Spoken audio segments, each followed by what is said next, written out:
Hello student, LBT study চ্যানেলের পক্ষ থেকে সবাইকে স্বাগত জানাই। আজকের ভিডিওতে তৃতীয় পর্যায়ক্রমিক মূল্যায়নপত্র 2025 তৃতীয় শ্রেণী বাংলা বিষয়ের উপরে ফাইনাল পরীক্ষায় কেমন ধরনের প্রশ্ন আসতে পারে তারই কিছু নমুনা প্রশ্ন সেট।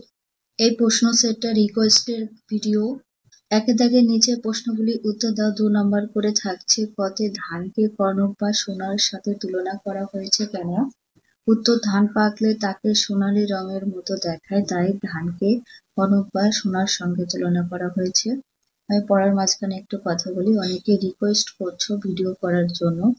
আমি ভিডিও করতে পারছি না, যেগুলো আপলোড করছি ওগুলো আগে রেডি করা ছিল, তাই আমার শরীর খুব অসুস্থ, আমি ভিডিও করতে পারছি না। তাও রিকোয়েস্টের জন্য আজকে ভিডিওটা তৈরি করেছি। ক্ষতে ছন্দের জাদুকর কোন কবিকে বলা হয়? সত্যেন্দ্রনাথ দত্তকে ছন্দের জাদুকর বলা হয়। কতে কল্পলোক মানে কি? কল্পলোক মানে হলো কল্পনার জগৎ।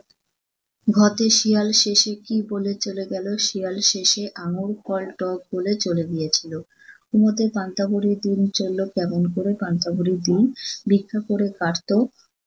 চতে আগমনী কবিতার কবির নাম কি? আগমনী কবিতার কবির নাম হচ্ছে প্রেমেন্দ্র মিত্র। 2 দাগে শূন্যস্থান পূরণ করো। 1 নাম্বার করে থাকছে 2 এর কতে ঈশক প্রভু রাজা প্রশ্বাস হবে। ক্ষতে চাঁদের আলোয় দিগন্তহীন তেপান্তরের মাঠ। গতে আমার দেশের পথের ধুলা খাঁটি সোনার চাইতে খাঁটি। গতে বুড়ি বলল চোর তার কি খেয়েছে? পান্তা খেয়েছে। কুমোতে কচ্ছপে ছিল জেদ আর নিষ্ঠা। 3 দাগের সঠিক উত্তরের মাথায় টিক চিহ্ন দাও। 1 নাম্বার করে থাকবে কতে ঈশক ছিলেন একজন রাজা প্রহিত না কৃতদাস? হবে কৃতদাস। ক্ষতে দেশের কোল ভরে আছে কনক ধানে। গতে কুলুঙ্গিতে সন্দেশ রেখেছে কয় জোড়া? 3 জোড়া। নেক্সট দেখবো। ঘতে শরৎ ঋতুর আগে আসে বর্ষা ঋতু। উমতে ভুট্টা বেগুন গাছের কাঁটায় আটকে গেল। 4 দাগে বাম দিকের সঙ্গে ডান দিক তীর চিহ্ন দিয়ে মেলাও। 1 নাম্বার করে থাকছে বাম দিক এবং ডান দিক। বাম দিকের কতে আরাম কবিতাটি লিখেছে শঙ্কু ঘোষ। ক্ষতে হিংসুটে গল্পটি শিবকুমার রায়ের লেখা। গতে দেশের মাটি সত্যেন্দ্রনাথের লেখা। ঘতে উরুপ্রভুত শৈলেন ঘোষের এবং উমতে ঘুমিয়ে নাকো, আর এটা হচ্ছে বিমলচন্দ্র ঘোষের। নেক্সট দেখবো। 5 দাগে শব্দযুগলের অর্থের পার্থক্য দেখা। 2 নম্বর করে থাকবে কতে পয়াকার টয়রসি কথার অর্থ হবে কাঠি। পয়াকার টয়রসি এটা হবে দোপাটি। ক্ষতে কমল কথার অর্থ পদ্ম, আর মল কমল কথার অর্থ নরম। 6 দাগে বাক্য রচনা করো। 2 নম্বর করে থাকছে কতে নালিশ দিয়ে রোজ নালিশ শুনতে কারোর ভালো লাগে না।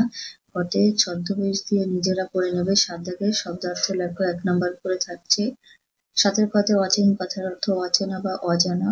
ক্ষতে গৃহস্থ কথার অর্থ হবে সংসার। গতে রাগর কথার অর্থ বড়। ঘতে কল্পলোক কথার অর্থ কল্পনার জগৎ।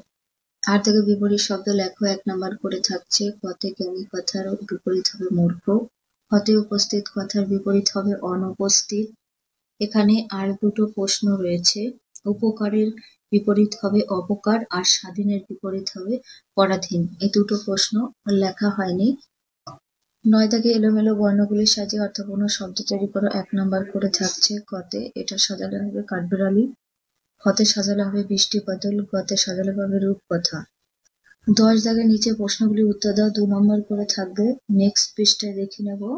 10 এর কয়ে বর্ণ কাকে বলে? ইহা কত প্রকার ও কি কি? আমরা যে ধ্বনি উচ্চারণ করি তার লিখিত রূপ হলো বর্ণ। বর্ণ 2 প্রকার, যথা স্বরবর্ণ ও ব্যঞ্জন বর্ণ। ক্ষতে বাক্য কাকে বলে? উদাহরণ দাও। যে কথা বলে বা লিখে আমরা মনের ভাব খুব ভাবপূর্ণভাবে প্রকাশ করতে পারি তাকে বাক্য বলা হয়। যেমন আমি স্কুলে যাই। এই ছিল তৃতীয় শ্রেণী বাংলা সাজেশন। এগুলো বাড়িতে পড়তে থাকো তোমরা। এখানে ভিডিও শেষ করছি।